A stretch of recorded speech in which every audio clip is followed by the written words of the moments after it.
Welcome back to Rick's Reflections, where we take a look at the upcoming Sunday Gospel reading and see how it applies to our lives today.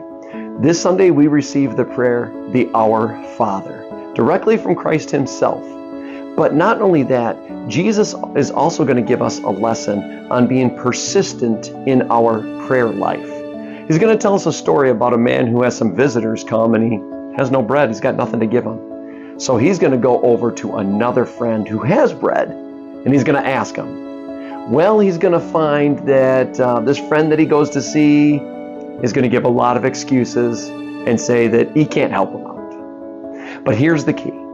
Jesus says that if the man is persistent, then maybe his friend doesn't give him the bread because of friendship. It's a little inconvenient at that time. But if you're persistent, that man is going to give you what you ask for. Here's the thing.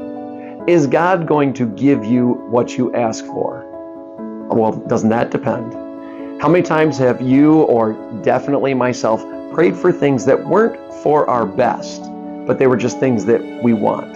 Now, I'll give you an example. I've prayed multiple times to win the lottery, and maybe you have too. But the more I think about it, and the more I see what happens to people who win the lottery, the majority of them become bankrupt within a couple of years. It changes their lives. It changes their relationships.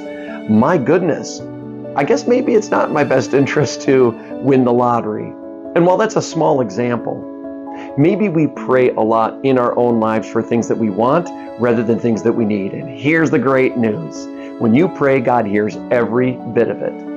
Will God give you what you ask for? If it is in your best interest, you betcha He will. But we must stay persistent in our prayer, not for His benefit, but for ours. If we pray long enough, maybe we start to see that what we're praying for is actually the incorrect thing. You see, our prayers are not for God. He does not need our prayers.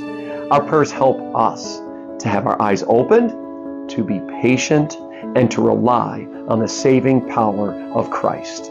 This week, next week, all our lives, let us be persistent in our prayer life, and may we bend to the will of the Father who is a good Father and will give us exactly what we need.